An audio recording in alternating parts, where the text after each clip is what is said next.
Hey everybody, future beekeeper here. Future beekeeper. Yeah? You gonna raise bees? Hey everybody. Hey gang, I have here in my hands 100% pure, raw, double sieved, unpasteurized, true golden nectar of the gods. This is honey. Today I'm going to introduce you to one of my dabbles, beekeeping. I've been into this beekeeping dabble for about 4 years now. Unfortunately, a couple weeks ago I went out to check my hives and they have all decided to find a new home. But that gives me an opportunity to introduce you guys to this dabble as I start over. So I'm your host, Chris Cottrell, and you're watching the Dabbler's Den.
I understand that a lot of people are very scared of really anything with a stinger, including bees. But I'm here to tell you that bees are some of the most gentle insects that you will ever come across. Yes, if they have to protect their queen and protect their hive, they will resort to stinging. But you have to keep in mind that when a bee stings an animal, stings something else, the stinger will actually hook into that other person's body. And when the bee flies away, it will literally, stay behind and take out most of her insides. So it's a terrible way to go. So bees, they prefer not to have to sting something. Now, most people that do get stung, it's usually because they get a bee stuck, in a crease of their arm, or they accidentally grip onto it, and the bee really has no choice. It's kind of, a last resort for that bee.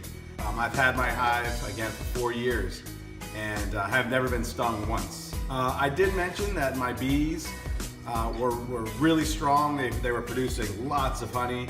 I have some pictures of that I'll put right here.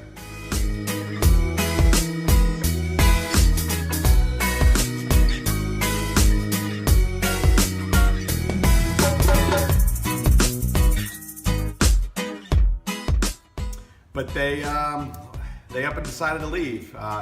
The reason I think what happened is that the queen, when the queen comes, they clip her wings so that she can't fly away. Basically, so that she stays with the hive that you create for her. And all the worker bees will stay. They know that that's their queen. They stay with the queen.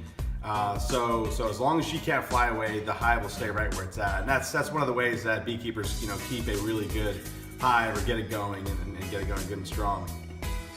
I noticed this summer though that there were quite a few bees. And when I say quite a few, I'm talking like tens of thousands of bees hanging around outside the hive.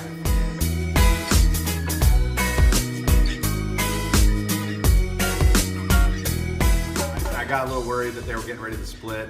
I decided to go ahead and harvest honey the next day, which I did. I got lots of honey this year.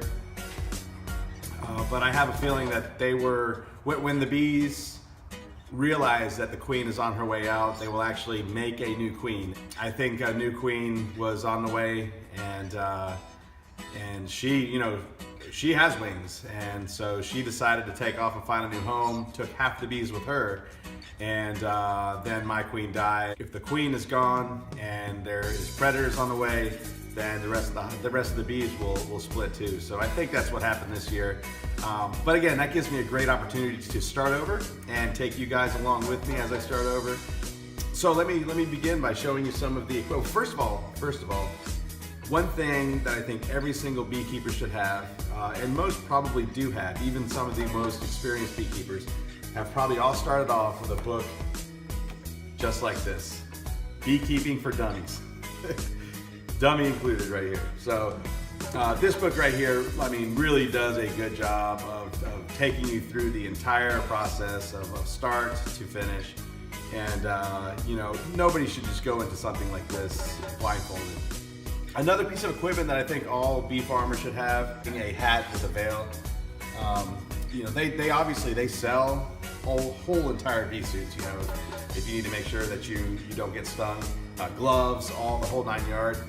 As long as they don't get by my face, I'm fine. You know, I don't care if they land on my hands. I don't care if they land on my arm. I will wear long sleeves and you know, some pants, things like that. One of the first times I opened my hive, I was wearing shorts, and about halfway through it, I thought, this probably isn't a good idea. But this is all that I have really extra as far as clothing for beekeeping. And again, it's got a veil. I can see through this. Because I live in South Georgia, it's really hot. I wanted to make sure that I got something that has ventilation. Another really important piece of equipment is a smoker.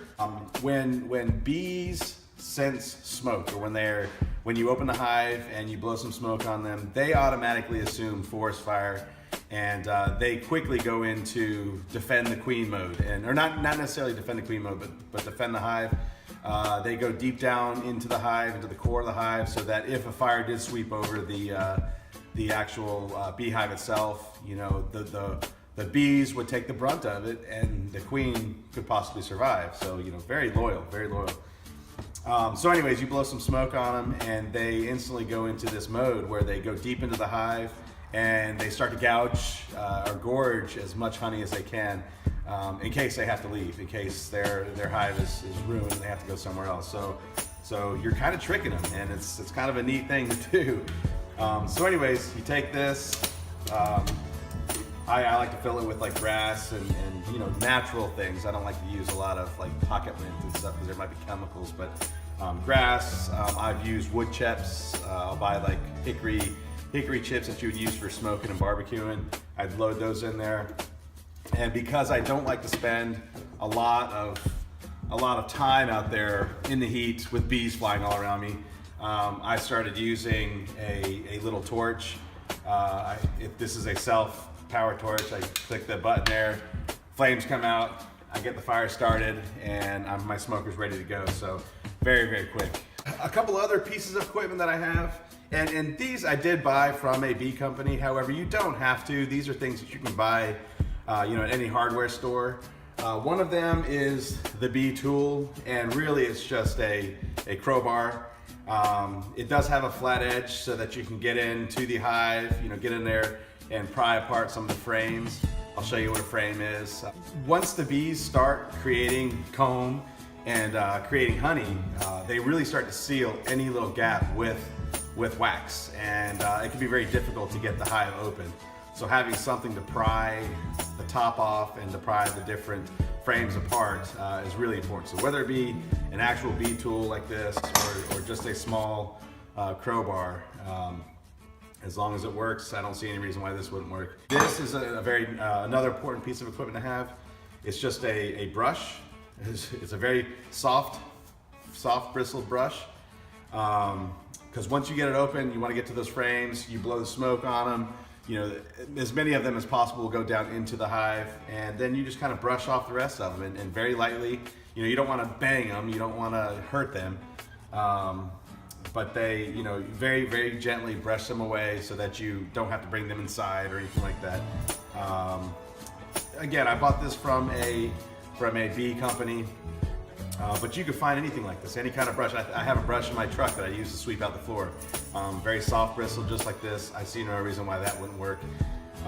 So, you know, again, you don't have to order everything from a bee company, but you know, these right here are real important. And that's really it. That's all that I have really for basic equipment to go out beekeeping. Let me take you outside and show you the rest of the equipment. Okay, so here we are with the rest of the beehive. First thing, these two are actually two separate parts. This is a hive base, and this is a screened bottom for the hive. You actually put the supers, which are the bee boxes, on top of these.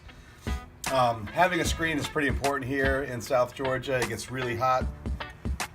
So having some sort of ventilation, the bees actually do a really good job. They use their wings to actually draw air from the bottom up through the beehive to keep everybody cool.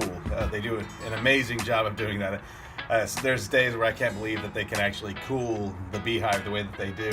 Oftentimes you'll actually see them sitting along the edge here, just flapping away, drawing heat away from the hive. So amazing creatures. These are individual frames. Each one of these obviously is for the bees to draw honeycomb on. They build up the wax first before they start to fill it in with nectar and pollen and things that they find out in the wild. They bring it back here and they fill them up. Luckily, I still have wax in most of my combs, or most of my frames. My plan is to freeze these to make sure that there's no bugs or any other kind of pests in there. Use compressed air to blow it all out, and then hopefully I could put these into a Nook box, which is kind of like a portable bee box, and use those as swarm traps. So hopefully bees will move right in here. It's one step they don't have to worry about, and they can get right to making honey. Again, that's the plan. We'll see how it works. So here's a standard. This is actually a medium-sized bee box. And for the type of hive that I have, it's actually called a garden hive. They are all standard. Oftentimes you'll find beekeepers that have a really large box on the bottom to protect the brood, which is where the queen lays all the eggs. But for these garden hives, they're all the same size to make it more manageable. I mean, I'm just a backyard beekeeper, so they're all the same size. I can order them from just about anywhere, and they just fit right on top. Just right on top here, and they are ready to go. And this cap right here will go on top. The cap, I like to keep the gap side on the top. It'll sit just like this. If any bees come in through this hole right here, they can actually escape out of the hive this way. So it's just another entrance or an exit for bees that get stuck in there. So that would go on top like that. And this is the lid. Again, this is kind of what separates this from a standard bee box. This is what makes it a garden hive. This is a copper top. I could polish this and make it real shiny, or I can go with a more patina look. That's kind of what I'm going with here. But this just goes right on top and makes it look pretty. It's a pretty bee box. You have 3 or 4 of these supers stacked on top of it, and it's a good looking box. It looks great in the garden, looks great in my backyard. So that's pretty much it. So those are the basic components. Again, you got the top, you've got the supers, the baseboard, and the frames. So there you have it.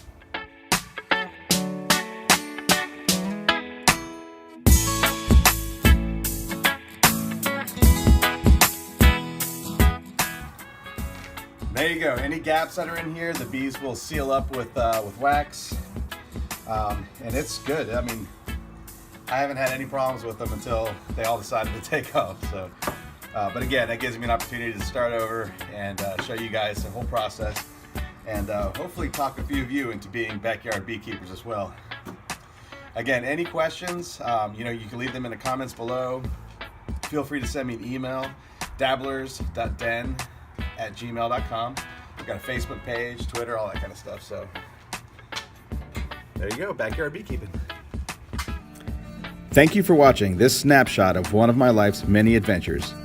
If you enjoyed this video, please give it a thumbs up, feel free to share it, and subscribe if you haven't done so already.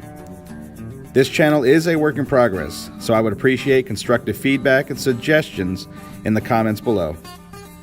Once again, I'm Chris Cottrell. You've been watching the Dabbler's Den, and bottom line, YouTubers, just get out there and do something.